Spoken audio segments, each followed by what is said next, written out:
eligible for our services as well. We have two pieces of federal legislation that are the foundation for our programs, the Older Americans Act of 1965 and the Americans with Disabilities Act of 1990. And as many of you probably know, our population of older adults is rising dramatically and will continue to do so. So as we create the general development plan, it's important to think about the demographic shifts, and older adults are a large constituency in our county and will continue to be so. So the first program that folks usually come in contact with when they encounter the Department of Aging and Disabilities is the Mail-in Access Point. That is the statewide brand name for the Aging and Disability Resource Center. And we have two physical customer service locations. One is in the Heritage Complex here in Annapolis, just the next building over. The other is in Glen Burnie on Ritchie Highway, 7320 Ritchie Highway. But we also have, it's virtual as well. People call us on the phone, or they can walk in. And we also do a lot of outreach to meet people in the community where they are at senior centers, senior subsidized housing buildings, all sorts of locations where people are naturally, to make it easier for them to access us. So the Maryland Access Point staff, information and assistance staff we call them as well, they provide all sorts of help with people applying for public benefits, answering simple questions, finding out, kind of helping them navigate all the different services and supports that are in the community, both through county government services as well as community resources. And we help people with all sorts of questions. We do, at the Department of Aging and Disabilities, have a number of programs, so I will go through a few of them. We're in 24 locations, so we are all over the county. And the bureau that I supervise is this one. It includes the Information and Assistance Program I just mentioned, which also provides options counseling, which is less of an immediate need thing and more of a planning for the future thing. So if people are saying, oh, my mother's getting a little more unsteady on her feet, could you help me look at some housing options or some options for in-home health, that kind of longer term thing. There is no local Medicare office anywhere, so the SHIP State Health Insurance Assistance Program is a program that we have which is volunteer-based, and that helps people analyze their options for Medicare, for prescription plans and supplements and all that sort of thing. We have a robust family caregiver support program which provides a lot of educational programs, workshops, conference we just had last weekend, support groups, as well as other services, a little bit of financial assistance and referrals for grandparents or other relatives raising children, as well as for family caregivers of older adults, emergency response buttons, things like that. Telephone reassurance, we do daily calls with volunteers every day of the year, Christmas, New Year's, everything, to at least 60 homebound individuals, and oftentimes that is the only call they get, so it helps keep them safe. A couple of times we actually have been, that program has helped save a life, so it's a great program. We have an assisted living program that monitors the small community-based assisted livings, 4 to 16 bed facilities in the community. You probably don't notice that they're there. Many of them don't have signs. They look like single family homes all throughout the county. And we provide training and technical assistance to those providers to help make sure they're providing quality care. And we also have a subsidy we administer to help people afford to live there, because often that's the least restrictive environment and much more affordable than a nursing home or than a large assisted living facility. The Ombudsman Program is a federal program, and we have volunteers and staff that advocate on behalf of residents of long-term care facilities, nursing facilities, and assisted living, and they are at the resident's request. So if someone has a concern about a loved one, they ask that resident of the facility, would you like me to help advocate on your behalf? Would you like me to help you resolve this issue? And then they can move forward if they have permission. And it's nice, they can't levy fines or anything on the nursing homes the way the Office of Healthcare Quality can, but they're extra eyes and ears in the facilities, and they're there a lot more often because there are more ombudsmen than there are state staff for that program. Adult Public Guardianship Program, we don't petition, but if the Adult Protective Services petitions, or if a hospital petitions the court or some other entity, and the court decides that a person who's 65 or older needs someone to make their decisions on their behalf, they're not able to do that anymore, If they don't have family or friends who are able to act in that capacity, the Department of Aging and Disabilities is the guardian of person. So we have 40 or more folks that we're the guardian of person for at this time. And I will move it over to Joelle, who will go over our senior activity center. Sure. Thanks. Good evening. I'm Joelle Ridgway. I am the Director of Disability and Community Services for the Department of Aging and Disabilities. Probably the thing that people most associate our department with are the senior activity centers. That's probably what people think about when they think about the Department of Aging and Disabilities. We have 7 senior activity centers. Brooklyn Park is currently in the process of a capital improvement project where we're adding 2,000 more square footage of programming space there. All of these centers are all these centers by design and intent are very similar in terms of what they offer. Different things like socialization. Physical fitness is a really popular program right now. Gyms, using gym equipment, participating in exercise programming. We have a partnership with the community college where community college classes are offered to people that attend the senior centers right at the senior center, so they don't have to go to the community college. Each senior center is unique in terms of its culture and the larger community that it is involved in. There are also nutrition sites in each one of the senior activity centers. Nutrition is another program, another really valuable program that we offer. So people can come to the senior centers to get a hot meal, or we set up people for home delivery meals, like Meals on Wheels, things like that. We actually just changed our menu. We're giving people an option between a hot and a cold lunch. We have 20 nutrition sites, 13 of which are not in senior centers. So there's other nutrition sites are around in different places in the community so people can access them. We have other programs like Shop and Eat, where it's a reduced grocery kind of program, and a farmer's market coupons. The Long-Term Care Bureau, it has a deceiving name. What it means by Long-Term Care Bureau is these programs help keep people in their community versus needing some other institutional long-term care option, like a nursing home. So we do evidence-based health promotion and education. We teach people about how to manage their chronic health conditions. Senior care is a case management service that people can apply for and get a case manager to come to their home and help them. In-home supports.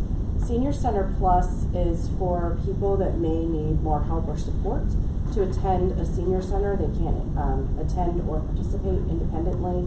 So we have a program that provides some support to those folks. We do supports planning for, as Sarah mentioned, individuals with disabilities as well as older adults. It is, supports planning is the term that we're using now, but it's really like a case management kind of model where we're trying to help keep people in their homes by connecting them to the resources in their community. And then finally, that we do a critical case management project with Baltimore Washington Medical Center, where we are addressing high utilizers of hospital services, so people that use the hospital when they may not, they may be able to get what they need in their community versus using 911 in the ambulance. And our goal is to keep people from using that as a primary way to manage their health and their social needs.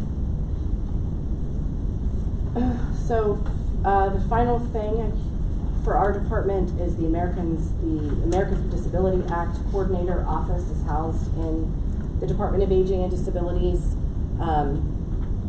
And every county and every state and local agency under the federal legislation is required to have an ADA coordinator. That happens to be me.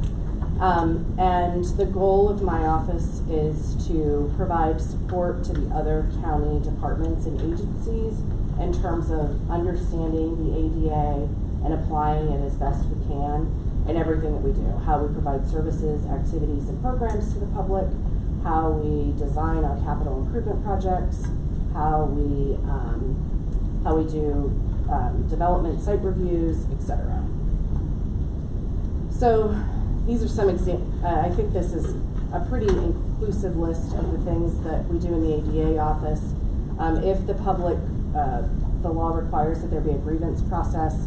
So if anybody wants to make a complaint about disability access for Anne Arundel County government, those complaints go to the ADA coordinator, who then works with, there's an ADA liaison in every department or office of county government, and we work together to mitigate whatever challenge somebody is facing. Training and technical assistance to different county departments and agencies, like I said, compliance, or I really like to think about working together with other departments to make sure that we're meeting the ADA as best we can. Participating in capital improvement projects to make sure that we are inclusive of ADA and universal design. The Olmstead Act, which talks about community integration, people living in the least restrictive setting. So that's often small community-based assisted living programs or group homes versus larger institutions. Policy and budget recommendations for improving access for people with disabilities. There's also a county executive appointed commission on disability issues who advises myself, the Department of Aging and Disabilities, and the county executive's office on disability related issues throughout the county. And then resource advocacy and any assistance that constituents with disabilities might need. And I think that's it. Do you have any questions for Sarah or I about the Department of Aging and Disabilities?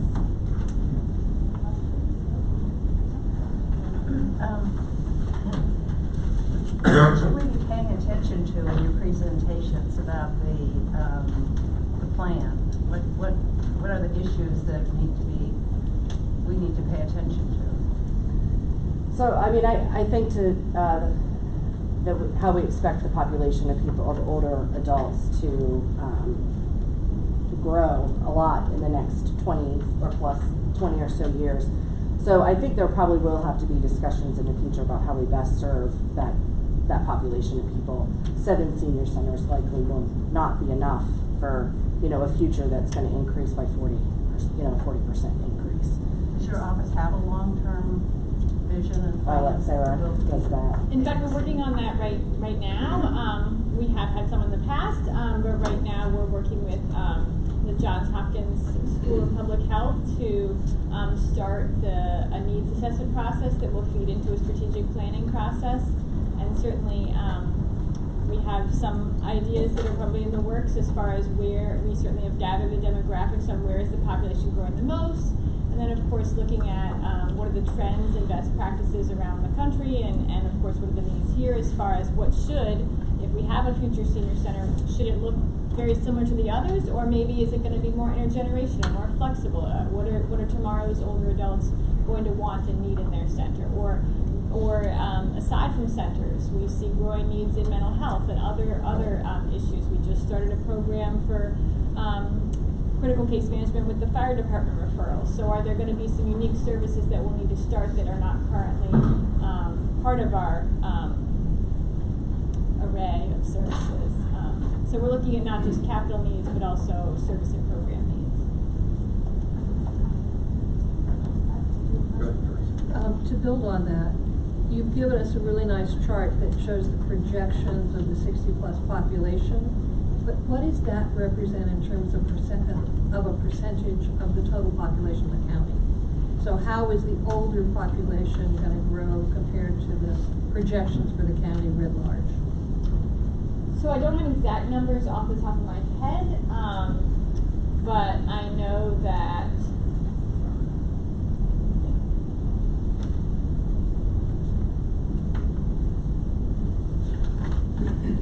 if the population is pretty much, yes, in fact, I was going to say something, but I'd rather get you exact That would be numbers. fine. So if I can send them to Cindy, there you are, I will That'd do be that. great, thank you.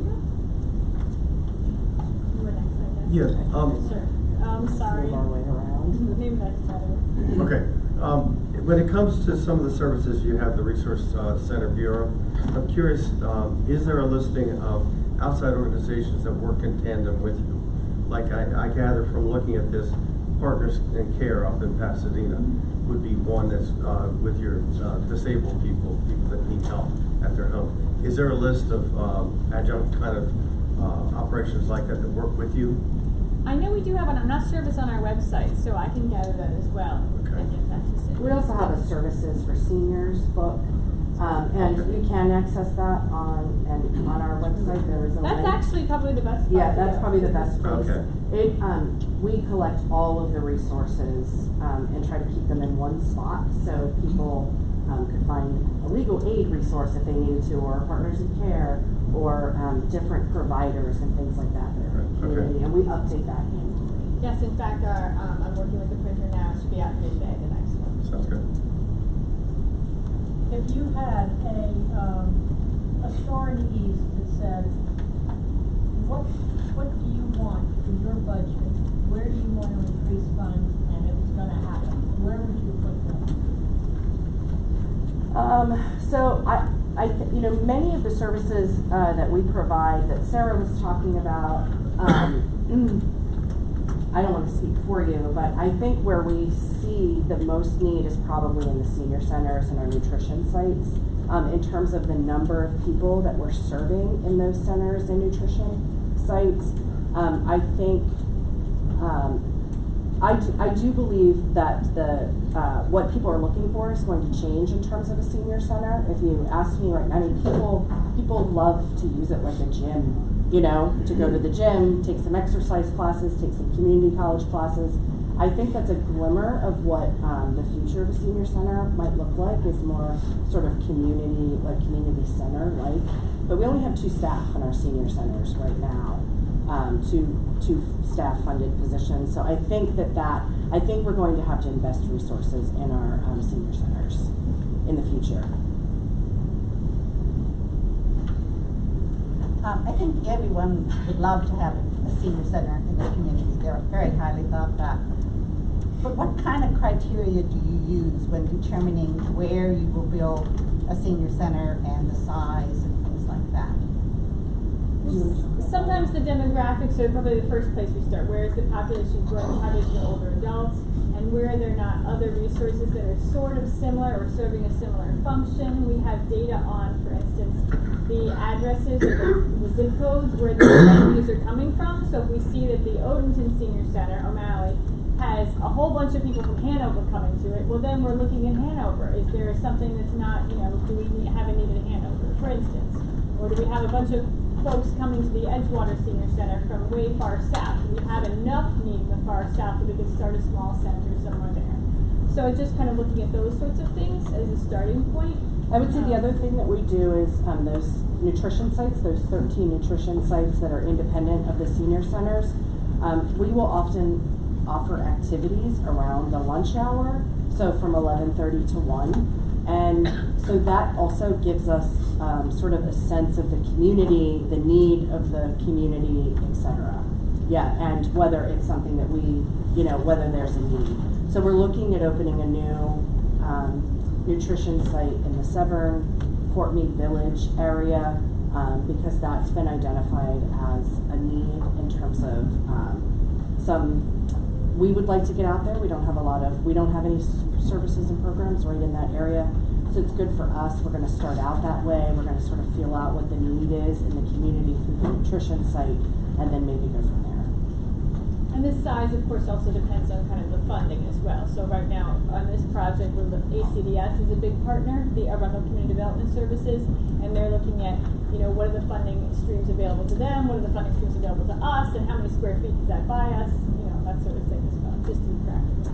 Sorry, you were next. How do you plan for transportation that's needed, or access to transportation, whether it's to the senior center, the doctor's office? Is that something that you guys sort of do as part of your process? Or?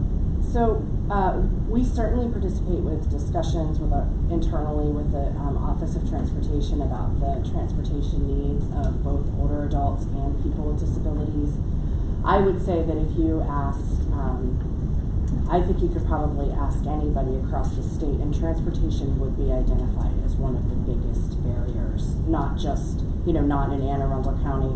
If you're following the news, there's a lot going on in Baltimore City right now with MTA and their transportation service, and people's access to that, rides being on time, etc. So we do participate in, transportation is doing a transportational functional master plan. It's a tongue twisting event. Oh yes, Move Anne Arundel, that's much easier, thank you. But there's representation from people with disabilities as well as older adults through the advisory council that's mandated for our department under the Older Americans Act, and making a lot of recommendations and suggestions that we really think about transportation for really any group that has transportation as a barrier, and becoming creative with what the options are to service those people. Thank you.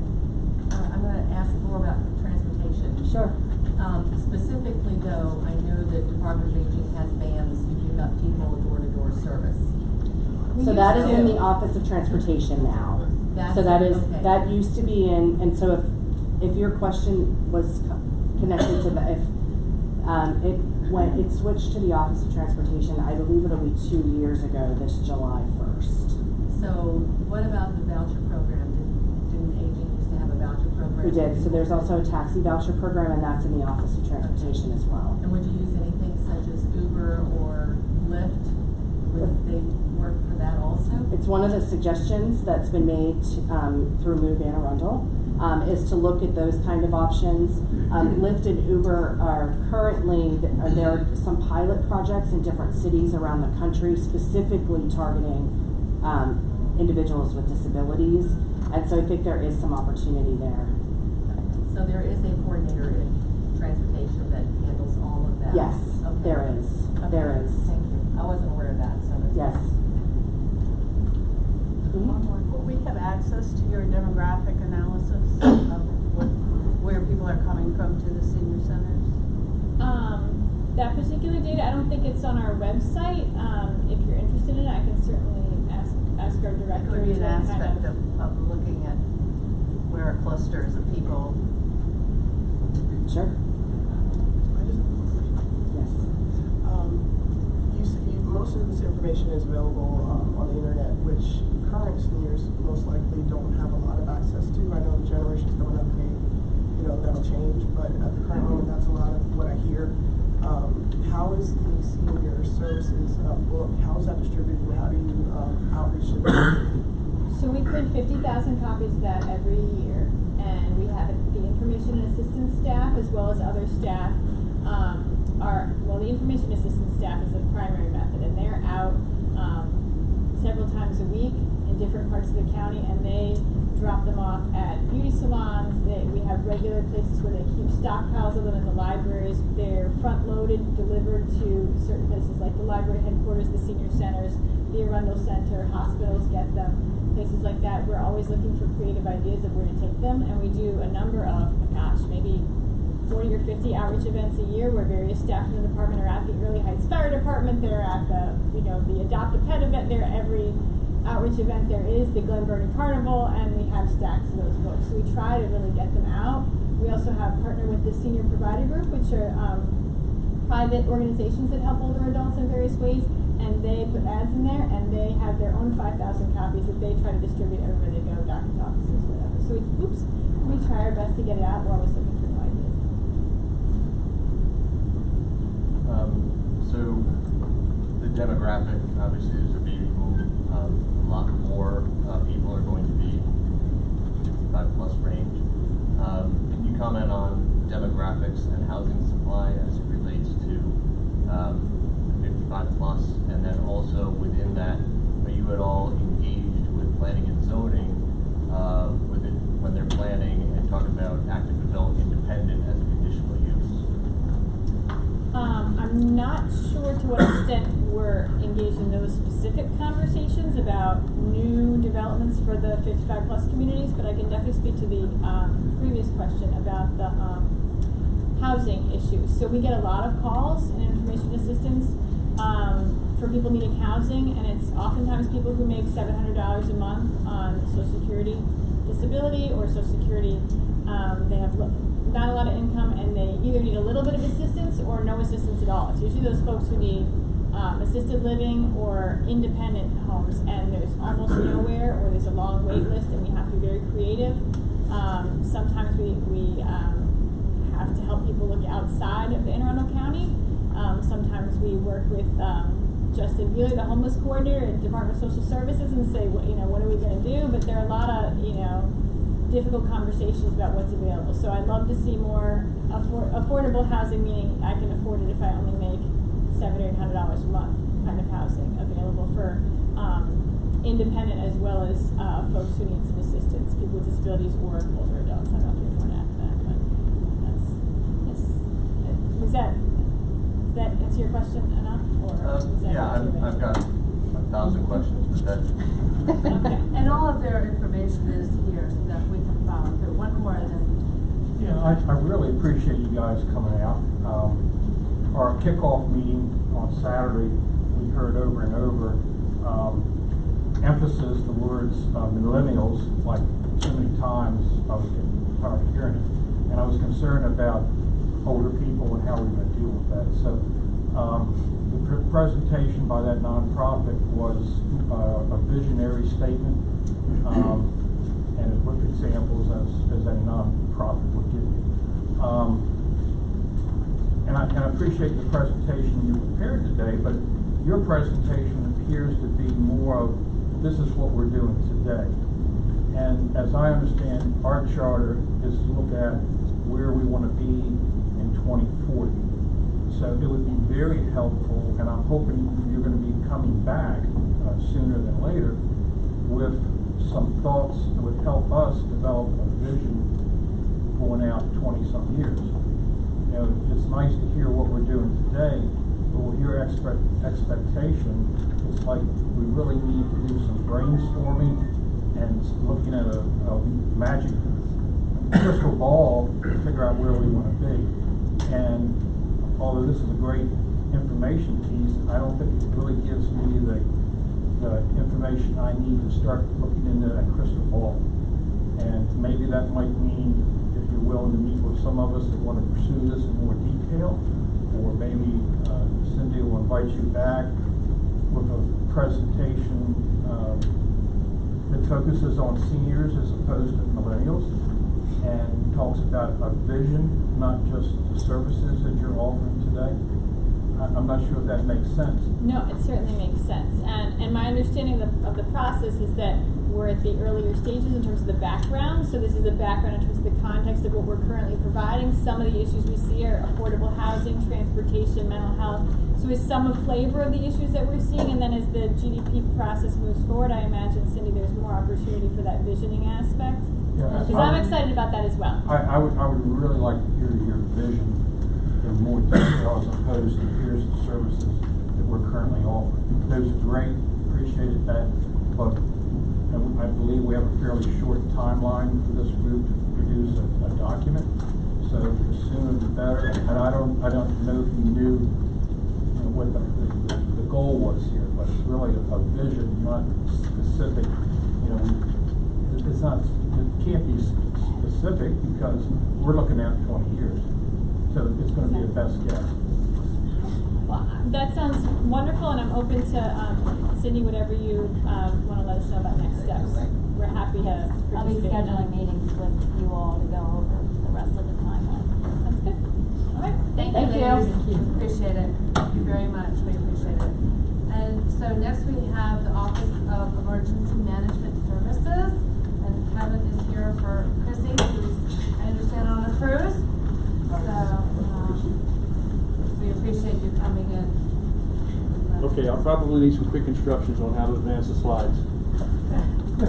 It's arrow keys on the Arrow bottom keys? right. Okay, gotcha. I Thanks. think the right one is the one right. Good evening, everybody, and thanks for having me in this evening. I'm here to talk a little bit about emergency management, and again, I'm probably here to tell you more about what we do today than what we're going to be doing in 2040. But hopefully in 2040, I'll still be visiting the senior centers in some capacity.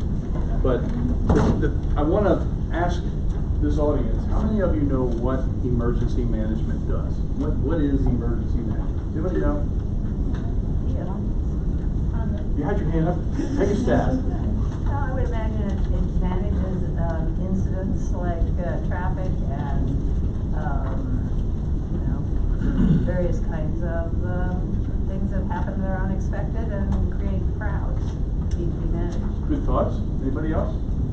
Yes, ma'am. Medical care, by trained experts. Well, there's two experts behind you, believe it or not. That's not me, but it's a good idea. Natural disasters. Natural disasters. Stole it right out from the gentleman. Contingency plan.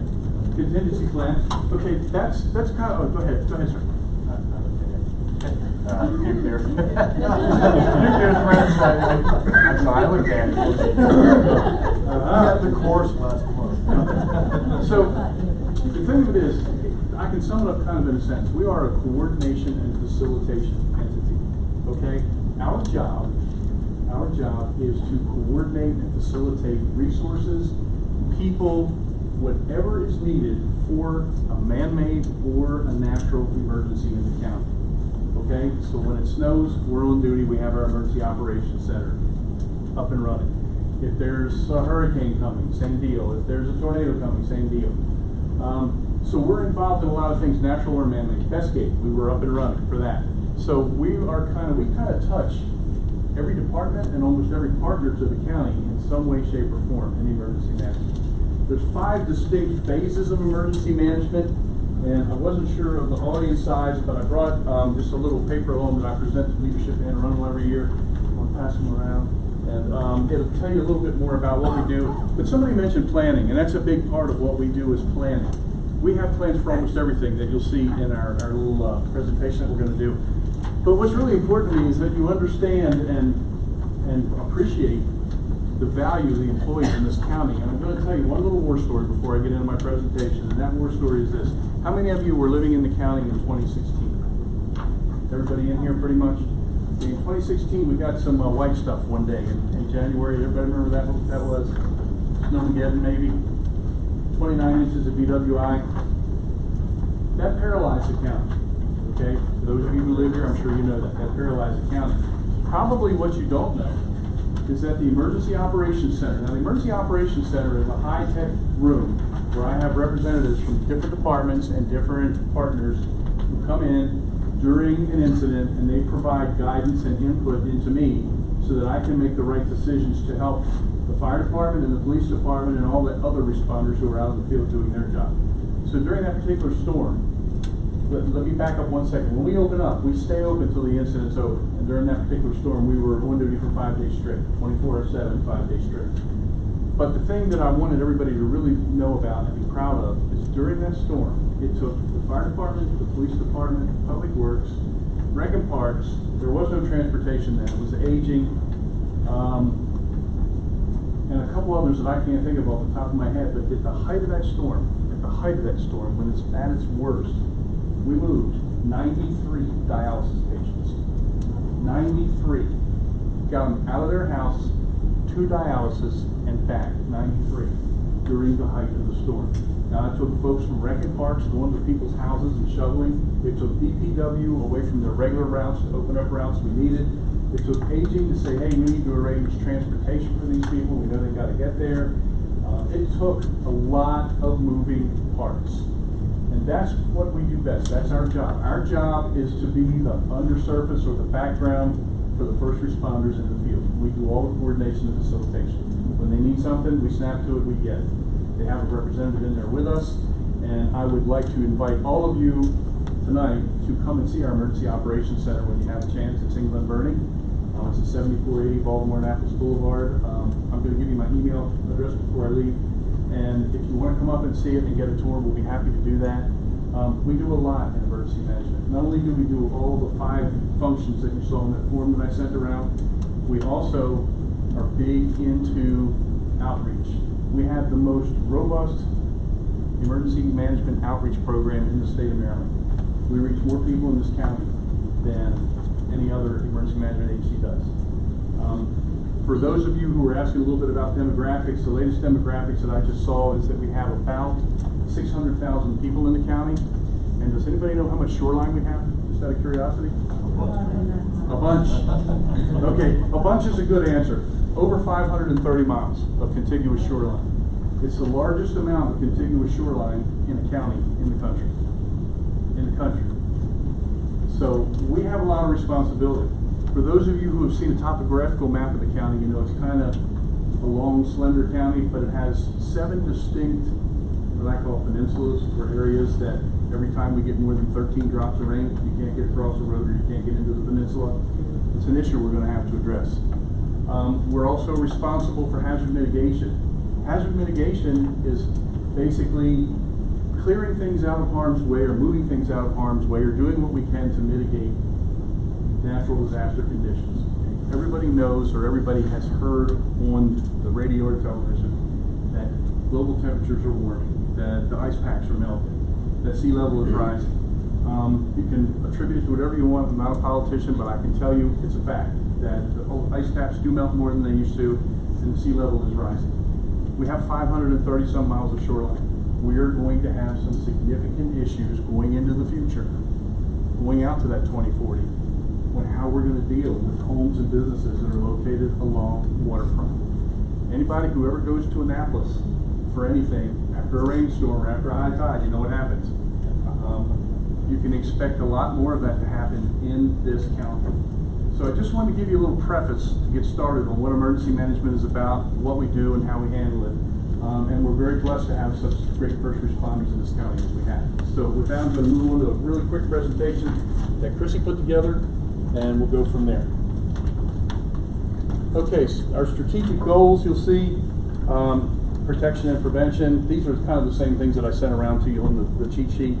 We want to strengthen and refine Anne Arundel County's capabilities to respond and coordinate government operations. We're already doing that.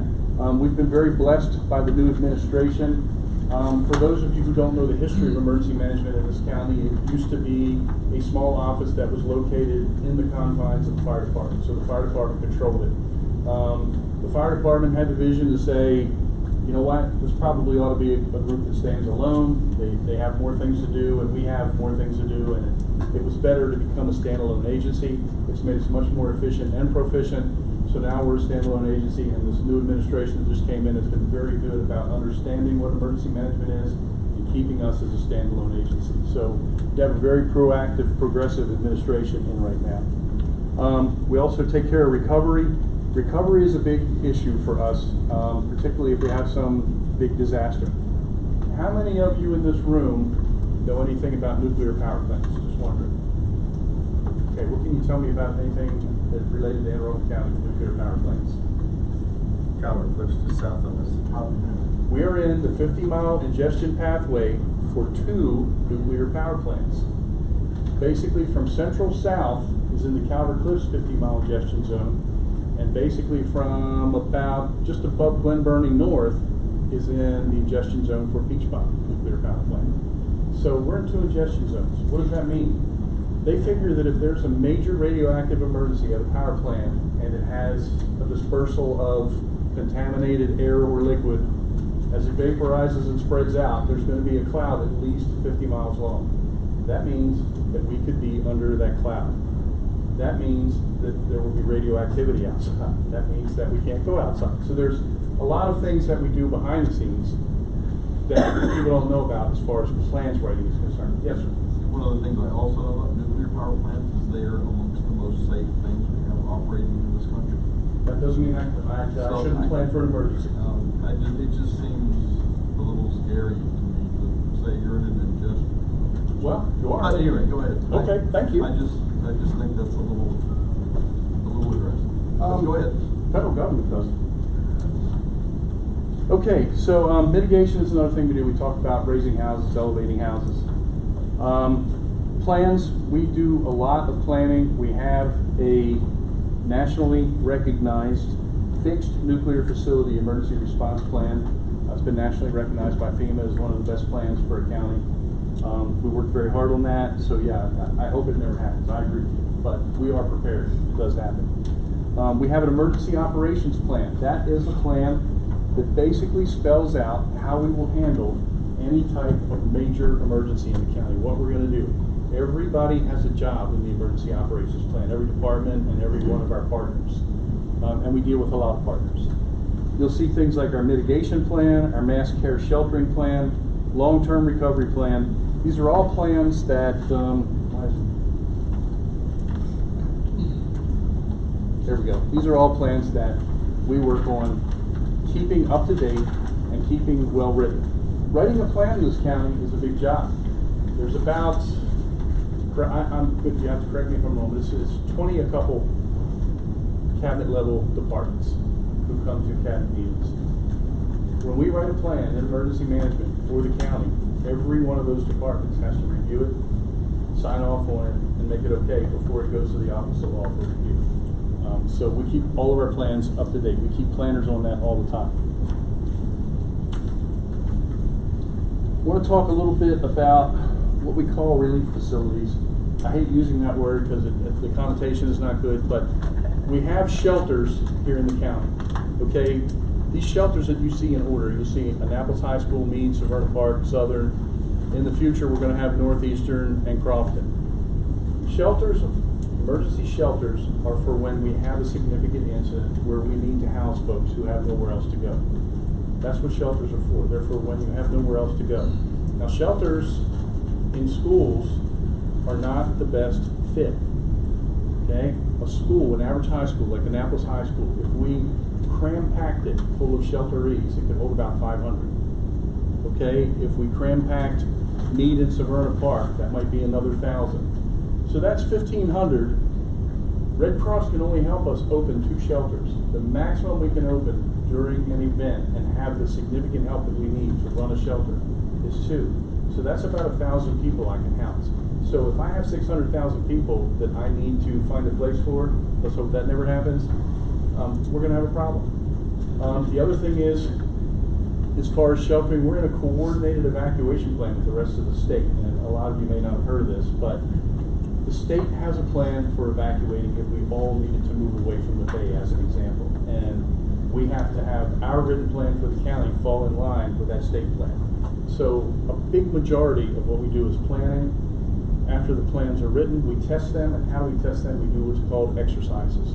Okay, we'll do a tabletop first where we sit around and we discuss it. We'll do a workshop where we train people on how to use the plan. And then eventually we go to what we call a full-scale exercise where we actually physically stage an incident in the county so that we can test the plan and test all the pieces of the plan. Back in November or December, I can't remember the month, we did a full-scale exercise at the community college at Arundel, and what we did was we simulated a package of a white powder that came into their stockroom area for receiving. At the same time that they called 911, we had it so that somebody saw some unsavory looking folks messing with the fire hydrants, like they were putting the white powder into the water system. So we had that piece going. And then we also went through what we would do if we had to give out a massive amount of antibiotics. The white powder was because folks were exposed to it, and we were doing preventive medication. So we had health, fire, police, the college, gosh, I can't remember all of them. We had all these different agencies playing in this big full-scale exercise, which was really important for us to do and to test, and it went great. And we found out a lot of things. We even had DPW involved. We had them testing the wells and the water to make sure that we didn't have anything in the water. So that went very well. I want to talk to you a little bit about warming and cooling centers. That's been kind of a little bit of a hot button for us lately. A warming or a cooling center is an area that we have in the county that we designate that folks can go to. If it's summertime and it's really hot, they can go there and get cool. If it's wintertime and it's really cold, they can go there and get warm. We have temperature thresholds that we have in a plan.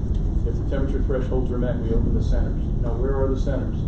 We use the senior centers, we use county libraries, and we use police stations.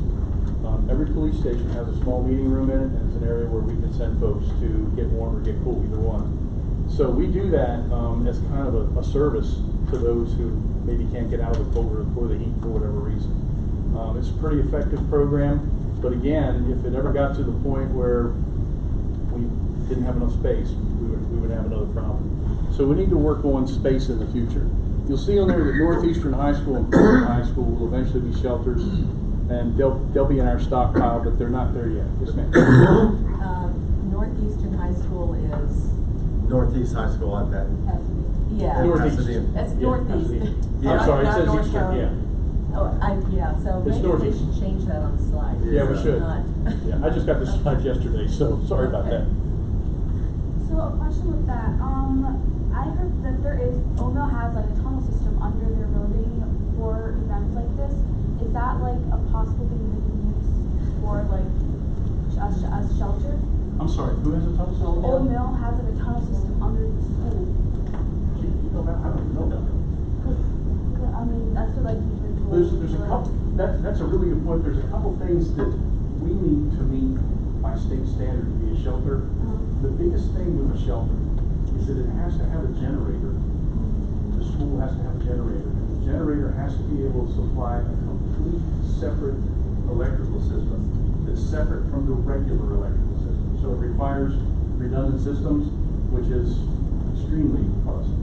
Yeah. So, but I'm not sure about the tunnels underneath. I'm gonna have to look into that. I didn't know that. I know there is a way, that they've shown us the way, like, I don't know if it's allowed to be used in emergencies or anything. But more than likely not, it probably doesn't meet the standards, is why I Yeah, probably it's don't know probably, about it. and plus, like, they're trying to get rid of the, make the building, update the whole thing, some renovations, so that might be good for that as well, so. Great question, Sam. And what about a hazmat plan for the school? We do have a hazmat plan, and the fire department is our expert in that regard. They have a hazmat response team that are specially trained. That's all they do. They train for that all year. And if we have some type of incident, they're on it. And those guys are the best guys and gals. And what are we doing about active assailant? Active assailant falls under police, and there is all kinds of active assailant training out there. I know the police have trained many county employees in what to do for active assailant. I don't know if they've trained every county employee, but I know they've trained a lot. And it's an ongoing program. It's at the building that I work in, we have an auditorium there. Used to be an old movie theater, and they do a lot of their presentations in there. So I know they're still doing it. That's a good question. Hazmat fire safety. Thank you. Yes, sir. Can't live this close to Fort Meade and not realize that, or DC and not realize that we're probably a military target in a certain kind of warfare. Are you coordinating, say anything about coordinating with the military in Fort Meade for that kind of a threat? No, that's an excellent question. We have regular coordination with NSA, with Fort Meade. We have 2 representatives that come to all of our LETC meetings from Fort Meade. We also have regular meetings with BWI, with the Naval Academy, with the City of Annapolis. Any partner who touches county soil, we have a partnership built with them. That's part of what makes emergency management successful. It's a good question. Yes, sir. Now, are you coordinating up to the state's MCAT, for analysis? Absolutely. Okay. We're in touch with MCAC all the time. I get probably 20 alerts a day from them. Good question. Yes, sir. Just a recommendation, if you're gonna count on the county libraries for cooling facility, more than one has very old failing air conditioning units that fail regularly during the summer. You might wanna, We're well aware. you might wanna consider that before you send people there. Well, we have a system we use. If the temperature threshold meets what it needs to be for us to open up a cooling center, the first thing we do is we send an email blast over to facilities, and police and libraries all report back to us on which buildings are operational, which ones are not, and then that's the buildings we use. So we get that every time we have to do that. That's a good question. Yes, ma'am. Again, 2040 is our timeline. Does your department have a vision of what you want to be, or where you need facilities? We actually have a strategic plan with a mission and vision statement in it. I'll be happy to forward it over to Cindy and she can give it out. It's not a secret plan. I'd be happy to share it. Yes, ma'am. Yes, did you say that you have those generators in each one of those 4 shelters? No, ma'am. Schools? Annapolis High School, yes. Meade High School is working on a new generator system, supposedly. Severna Park High, yes, that one's up and running, or available. Southern High School has been a problem child for us. We just went through an exercise last fall with Southern, and The estimate came back at around almost $6 million to retrofit it with a generator and a separate electrical system. It's, you know, money that's not there, so it's a problem. Yes, ma'am. So how are we going to be like telling everyone where their locations are? Because I'm the one, like, I live near Bowden and like Springer Park, I'm in the middle of that. So how are we telling people which shelter to go to in emergencies, and how are we like broadcasting that? It's a great question. It's an excellent question. We have several methods we can use. One method, we have an emergency telephone system called Civic Ready. If you go to our webpage, you'll see a place where you can enroll in the Civic Ready so that you get our alerts that we send out. So thank you for bringing that up. Thank you for reminding me of that. We also are very active in social media. I have a social media person go on 24/7 with information, and then we also have a set of prepared press releases that if we need to open a shelter, we can put it out to the press and it goes straight out. So there's at least 3 methods where we can try to touch you and let you know what we're doing. But what about the case where you don't have any access to either of those things? What's a possible solution to that? So like there's no internet, No internet, no TV, no telephone. Everything's down. Well, we have a contingency to use police and fire to help us go out and get the word out we need to through their loudspeaker systems on the vehicles. So we do have that. Yes, ma'am. All right, we are a county of many peninsulas. How are we doing emergency evacuation on the peninsulas? I used to live in Pasadena, it's 110, and maybe, you know, Fort Smallwood out, but how are we dealing with all the peninsulas that we have in terms of evacuation when we are in the nuclear plant zone? So how are Well, we even a doing? hurricane coming that's up. great. No, we have a plan. It's our evacuation plan, and it delineates zones and areas where we will ask police to help us evacuate first. It doesn't take into consideration the aging population in those areas. It takes it, for the most part, we take into consideration all of the vulnerable population that we can, but there's no way we can touch them all. I mean, that's a great point. It is. You know, and one of the things that we do when we go out and give our outreach talks is we ask neighbors to be old-fashioned and check on neighbors. Doesn't hurt to do that. That's a way for us to get the word out. Yes, sir. I'd love to take you up on an offer to visit your facility, and at the same time I'm visiting, I would love to have a presentation on your long-term strategic plan. No problem. We can handle that. We'll coordinate it through Cindy. That'd be great. That's not an issue. We'd be happy to do that. Yes, sir. Just offering a thought, the $6 million for generators inside the high school. Generator and electrical system. Right, and the question is, do your facilities have to be publicly owned, or can you do a public-private partnership? Because there's a lot of buildings that have generators that, in an emergency, yeah, I'm sure you could find some kind of agreement where the owner would let people in and could, you know, something along those lines.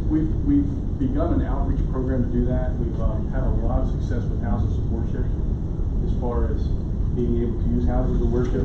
But believe it or not, it brings up a social issue, because if you are of a certain religious belief, you may not want to go into a different house of belief. So that creates some other problems for us. So we're looking at that. We're also looking at what public facilities are out there, but we're in the process of trying to find more ways to shelter more people. Yeah, there's also flex warehouse space that's either not occupied or temporarily. There's a lot of retail space. Sure. Marley Mall. But again, the problem is I have to meet certain state standards to use the building, and a warehouse I don't think will work. Okay, that's Depending kind of what I was on asking. depending on how it's furnished inside. Okay, a few more questions. Yes, ma'am. I noticed that there's no emergency shelter in North County, and this has been an issue for North County for quite a while. And South County.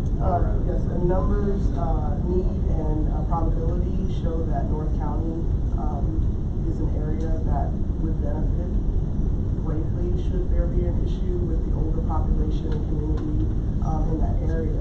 Is there I see the future schools are not anywhere near that area, so is there, I would assume within the plan, there's a plan for North County, but there seems like we're so cut off from the rest of the county transportation-wise. If there is an emergency, transportation is going to be the #1 issue with North County, and therefore it seems like it would make more sense for that part of the county to receive a center of such sort because of the transportation issue. It's a great question. We are working to get Northeast up to speed with the generator. They're supposedly working, they have some funding, they're working on this. Northeast is in Glen Burnie. North County High School is in North County. It doesn't meet the standards. That's the problem. Now, Right. What can we do about that? Right, that's what I'm asking, because there's many That's a places. little out of my purview, but Right. all I You've can got do the is take senior to center, administration. you've got the Chesapeake Arts Center, Mhm. you've got many large centers there that are very active in the community. And like I said, the main issue is the transportation blockage from North County to every other part of the county. Mhm. And it just seems like that's something that really needs to be looked into with the older housing, and older communities that are on that side of the That's a county. great point, great question. Yes, sir. You mentioned that there's coordination with a lot of other departments, like police department and fire department. I'm curious for your civic ready alerts. Are they also coordinated with the police department's Nixle alerts? No, actually, police has gone away from Nixle. They're using a piece of Civic Ready as their new Nixle. It does all the same things. When did that? Probably within the last 4 months. Probably within the last 3 months. So they have a new paging group that they're using, but it's not Nixle anymore. They went to Civic Ready is now their primary means of communication with each other. They have their own private talk around groups within the system. Okay. And they're presenting later, so we can have some more information about that. So thank you very much, sir. And he's gonna stick around. We have break now. Please be back promptly, ready to go at 6:10. Chrissy's information is down the back of this as well, and I'm sure Kevin will be able to answer any questions during the break. Thank you.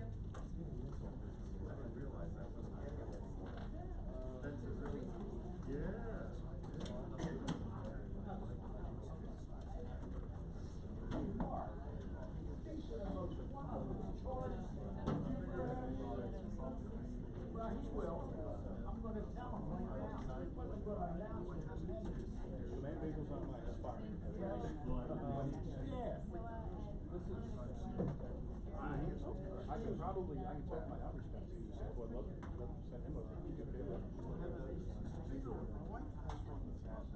Hopefully everybody's checked in. Please make sure that you check your name.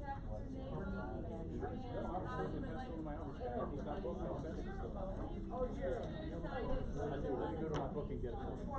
Jumping ahead, everybody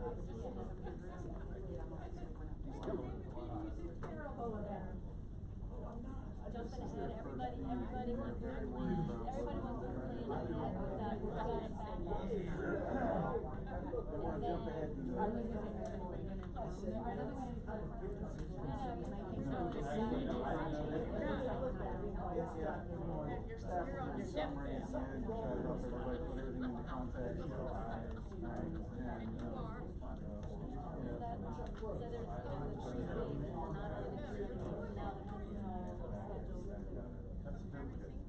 You had given that to me before this week. Second one. There you go. Okay, thank you.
I learned on Saturday. Make I sure learned after trying to get everyone's attention on Saturday. You might need a bigger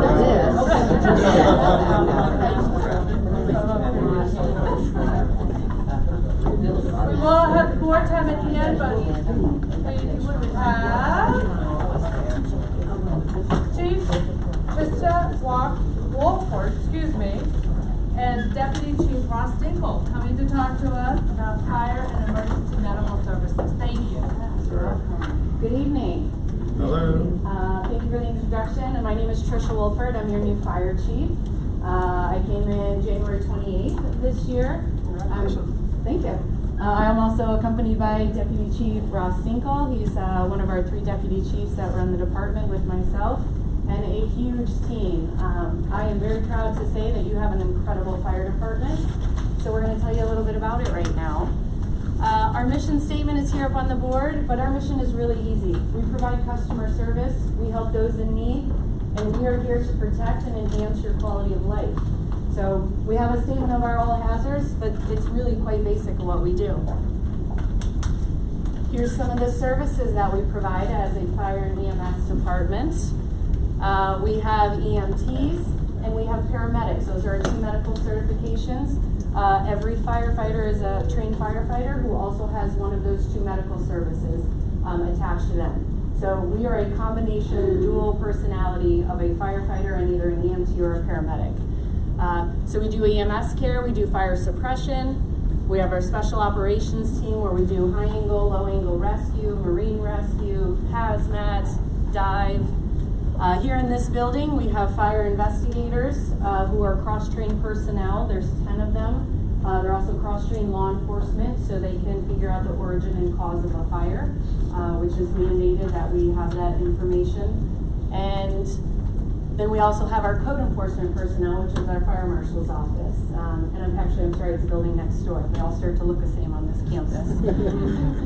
We have a public information department where our PIO does all of our outreach, our media, trying to keep our citizens involved and engaged in what we're doing. And then along with that, our community engagement and risk reduction. That's the newer term for public education. So how are we reaching our community and our citizens, and how are they knowing all the non-emergent things that we do?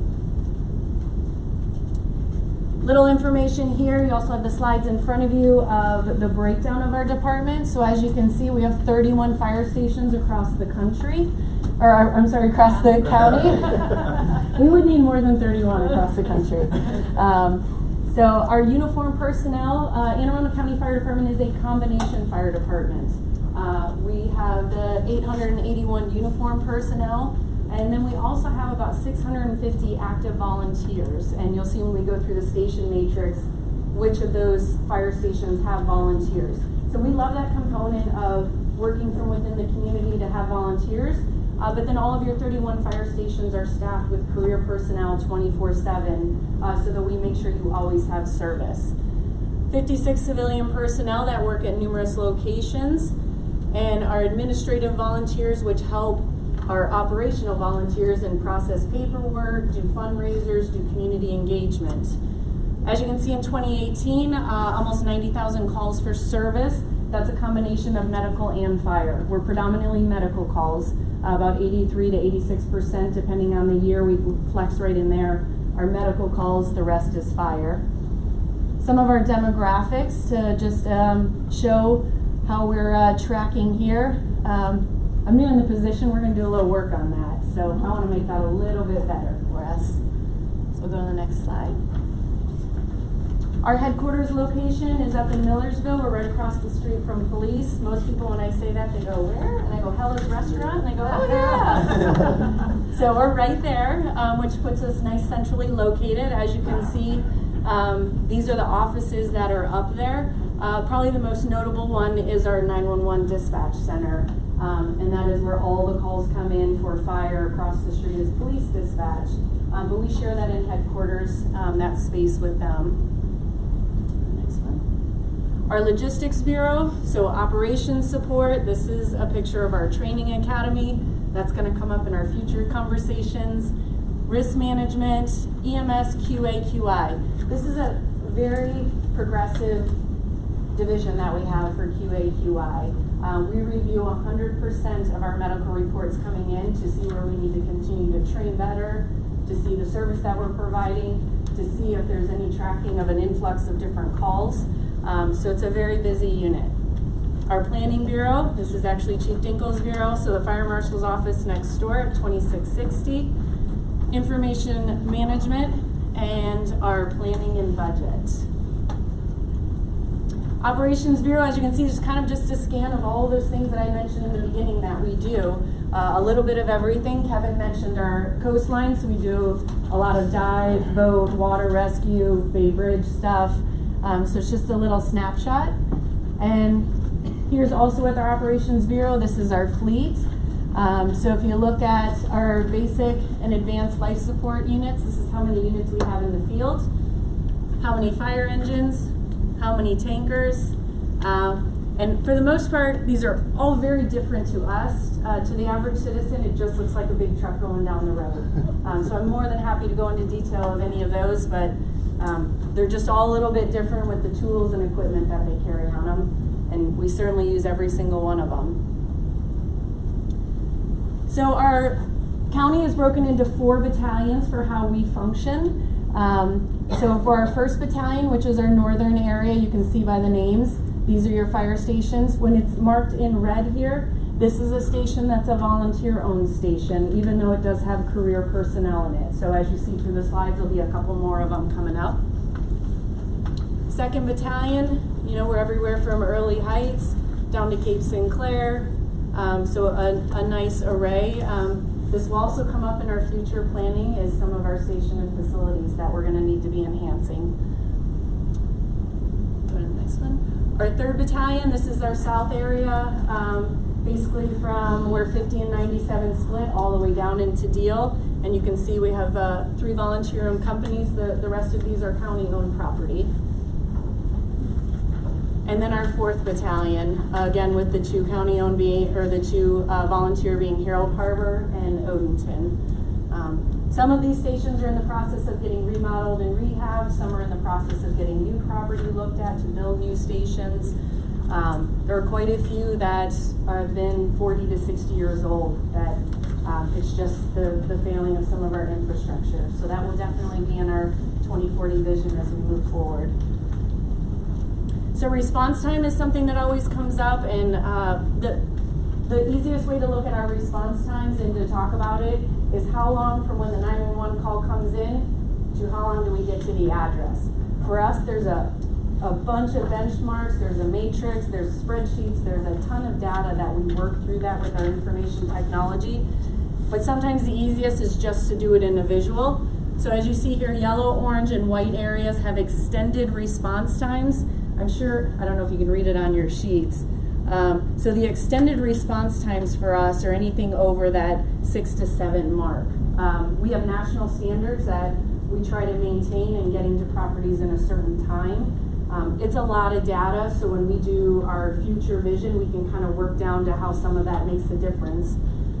As we go to our next sheet, you can see historically how it's been with the same thing, the yellow and orange having extended.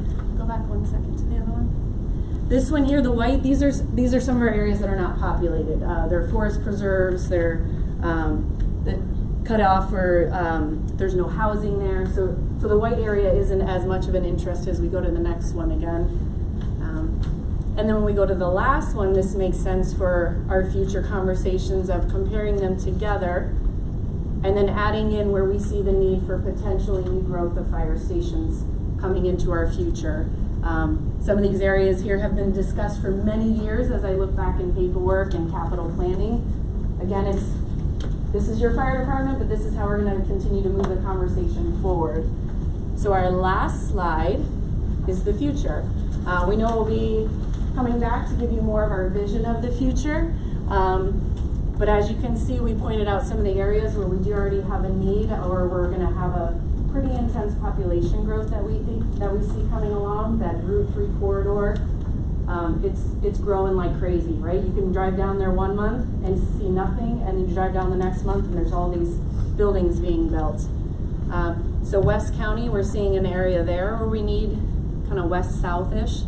And then there's one more area, which is our South County area. Right now, this is our most southern station, which is in Deal.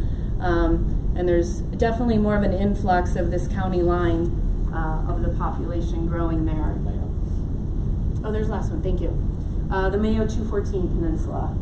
So we have some measures in place right now. We actually have temporarily assigned 2 medical personnel on the Mayo Peninsula in a water plant building, providing service down there so we can gather some data, see what the metrics are and whether or not we need to build a new fire station down there. Definitely lots of concerns with how the road is positioned, the access in and out. So we are trying some pilots to see where things will work.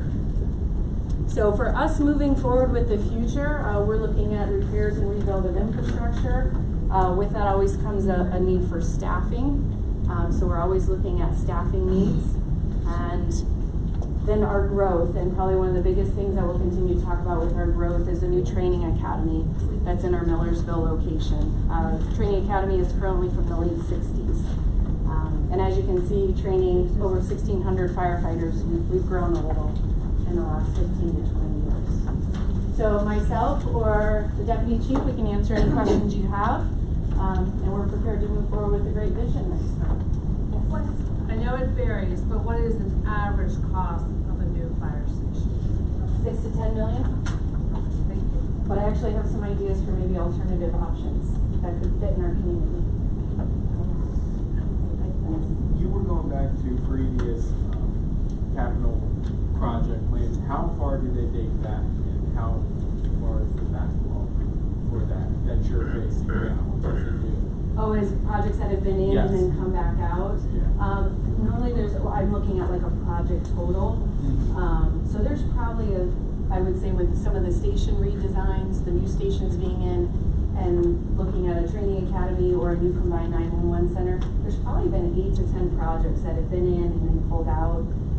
I would have to go back and look at that, but I'm not going to hold you to that. thank you. Yeah, there have been items in there that have shifted. And for staffing, is there an ideal ratio between population and community you serve or you want to serve compared to what that fire station serves? Yes, and that's actually where it's not necessarily population, it's response time. But there is an ideal count for pieces of apparatus. So 2 people on an ambulance, and 4 on an engine or a fire truck. And right there, we're not there yet. Thank you. Yes, sir. When you speak about staffing, and then you mentioned the volunteer fire stations, as a former volunteer EMT, it changed my life as far as like the service. In a good way? Yes. Do you want to come back? Like I have an injury, so I can't. That's literally the only reason I stopped doing it. But you'll be back when you feel better. Yeah, but I'm asking like, what are the pros and cons of having volunteers versus fully paid stations, and is that something that volunteers in the community outreach for that, and is that something that would make a difference? So we're looking to enhance right now. So if you say pros and cons, for me, I'm all about providing the highest level of service. So if you're a highly trained volunteer and I'm a highly trained career member, then I want us to hop on the ambulance together and go provide the best possible service. What is really hard about keeping volunteers, retaining and recruiting, is the amount of time that it takes to get trained to that level. And the age range of where we normally recruit operational for volunteers, they have new kids, they're working 2 jobs, they have families, they have other commitments in life. So for me, the pros and cons are, if you want to support your community, I love that people live and work in the same community. I live in this community because I work here and I want to be a part of it. So to me, that's a pro of, being a volunteer. I guess more specifically, would that make a financial difference? Like if there were more volunteers? It could. It has to be. We have to have the consistent commitment and reliability. So what it does offer is an extra set of assets. So if I have 1 engine and 1 medic unit that are career staffed, and for the weekend I get volunteers that can staff another engine, then that community now has an additional asset or resource running calls. So it really helps everyone. But the hard thing with the volunteer component is I have to be able to have some guarantees but they're gonna be there, so it could complement the staffing. That makes sense. So I take what I can get when I get it. Thank you. Yes, yes, sir. You have 2 fireboats, it says here. Where are they stationed? So right now, there is the one in Shadyside, so down south, and then we also have one at Company 19, which is our Cape Sinclair. Okay. And you launch them from like Sandy Point or down that way or wherever? They have different launch points where they can go where the boat is at, because it's not in the station, it's in the water. So North County doesn't have one at this point? No. We do share Annapolis City has one also. We have good relationships with DNR, with the Coast Guard. So we have ample resources. And River Beach stands one up occasionally, it's the volunteers. That's, yes, The that's correct. volunteers have one? Cape Sinclair, which is Company 19, and the other one is Shadyside, which is in the Burlington town. Okay, thank you. Yes, ma'am. Yes, ma'am. So, in response to the question about size, you answered with response time. But if you look forward in terms of the projections for county growth, what does that mean for the needs that you face in order to be able to deliver response time? What are we talking about in terms of the size of growth that's going to be necessary to deal with increased population? So the 3 stations, the circles we identified, Right. Those would be in response to how we see the community growing. The other thing is, so in my travels, I started my career here. I've been working with 2 other fire departments out west before I came back. There are also other models nationally that departments work with. So there's trigger points when a community is built for so many people or so many homes, that the developments are triggered into, you need this many police officers, you need this many firefighters, you need a station. There are trigger points. Now there's lots of rules and laws that come with it that we're not currently set up for, but there are other ways to look at growing with the community and making sure that there's alternate ways to find those coverages. And are we currently adequately staffed to be able to meet the needs of the county as it stands today? No, we are not. A firefighter will never, ever not say that they won't be able to do their job, but we are not adequately staffed. I'm optimistic to see the budget come out. Yes, and then The training center that you're talking about, are you imagining enlarging the existing one or creating a different site? And where it's sited, is that an important consideration? we would like to go to another site. 1, we need more space, and 2, we're kind of nestled right up next to that Severna Park community right there. And one of the things that we need is to continue to have a burn building where we look at fire behavior and we practice our tactics. And us being a little more removed from the community for a training center is a little bit easier for the neighbors. We can be a little bit of a nuisance, even though we don't want to be, but we need the scale of the size. So we would be looking at another off-site property, hopefully still centrally located, so when I have crews coming north and south to train, nobody is way far out of position. I like Marley Station Mall, so you've got me plugs there.